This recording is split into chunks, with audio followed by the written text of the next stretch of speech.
Hey everyone, Philip-Neri, co-founder, Team Hybrid. Today's video is about the real estate market, what's going on, how do we really understand it in October of 2022. Most of my information will be specific to Denver because that's obviously where I practice real estate. We help buyers, sellers. I do a lot of remodels. I run my team.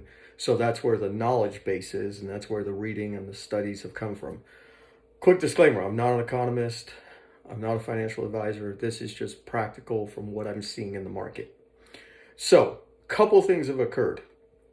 Number one, we all know interest rates have increased. So that's affecting the buyer pool. And it's affecting the affordability index of the buyer pool. Also, we're about, 3 weeks away, 4 weeks away from the primary.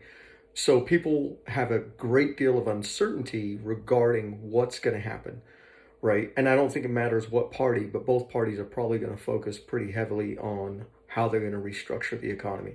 How are they going to lower interest rates? How are they going to keep things moving? How is money going to move? How is money going to work, right? That's got to be a topic from both sides. So it doesn't matter what your political beliefs are. Both sides are probably going to come with something fairly strong because as an American, that's what we want is economy confidence, correct? And we know right now we're in a very laissez-faire, not sure what's going on. Now, specific to Denver real estate, what we're seeing is a couple things happen. Prices have dropped roughly about 8%. We actually, Realtor.com just put us in one of the top 10 cities where prices have fallen in the last month or so. So we're down about 8% from what was sold, let's say at the beginning of the year, springtime. Well, we know during that time, prices were super elevated because people were doing crazy appraisal gaps, things of that nature in order to get to a house. So when you take 8% off that number, we're still not at per se like a market crash. You're just 8% off what was going on 6 months ago. Now, what we're seeing statistically is if we as real estate agents, realtors list the house correctly, most sellers are getting anywhere from 96 to 98% of list price. But the key word is you got to list it correctly. Now, what am I doing as I'm pricing properties out for people is I used to look at solds in the past 90 days, about 0.25 miles away, then, look at what's pending, look at what's active, and really come up with where I think we should list your house at. And really it was, what is it going to appraise for? Until in the last, year, we saw crazy appraisal gaps because then that didn't really matter because most of the offers were coming in with really strong appraisal waivers. They were willing to honor the price of the contract, things of that nature.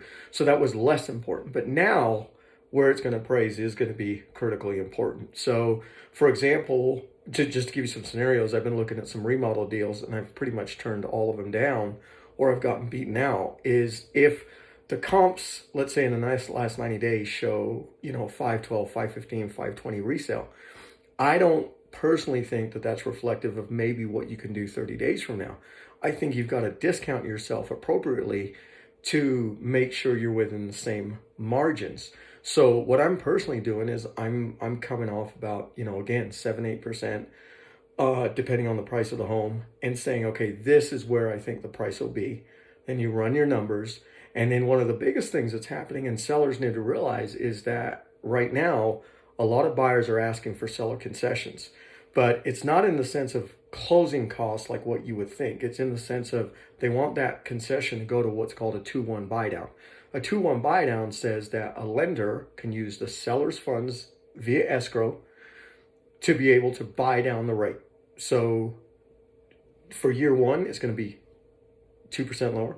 For the next year, it'll be 1% lower. And that's whatever's fixed right now. But obviously it's going to cost because the bank wants to still make their interest. So buyers are writing offers basically saying, hey, I want $10,000, $12,000, $15,000 in seller concessions to be used towards a 2-1 buy down. And any good lender is marketing a 2-1 buy down. They can run the numbers. They can come up with a concrete number of exactly what's the cost of the 2-1 buy down. But a seller has to be aware of that. So now, let's say you're listing 8% lower. Let's say you're factoring in $12K for seller concessions so a buyer can take advantage of the 2-1 buy down. yeah, that's a significant difference to you if you're selling right now compared to if you sold, let's say, last February or March. So that's the game today in the real estate market. Buyers, depending on your situation, you absolutely should be asking for a 2-1 buy down. Obviously, if things are priced right, realistic expectations are set by the listing agent to the seller, they're prepared for an offer with a 2-1 buy down. So where I'm going with this is we don't have a crystal ball. We don't know if the market's going to crash or anything like that. There is a shift, there is a change. And our job is to educate our clients. Our job is to be there for our clients. Our job is also to make sure you understand what is reasonable in today's market if you're selling and if you're buying. Because if not, unreasonable, if people think the market's going to crash and people are going to sell houses at 50 cents on the dollar, that's not true. That's not true.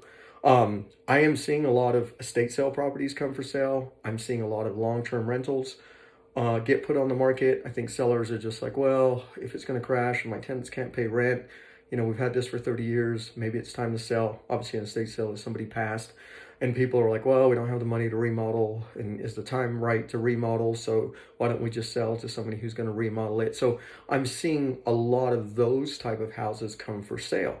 So now, if you're a buyer and you don't mind a home that needs a little bit of work, things of that nature, a little bit of sweat equity, it could be a really, really good time for you to take advantage of what's going on in the market. But basically, at the end, the market has not crashed. It is not crashing this week. It is just shifting. It's evolving, and it's our duty to evolve with it. And as more information comes, as we see what's going to pop out there, we'll continue to inform. Hope you find this video helpful. Philip-Neri, co-founder, Team Hybrid.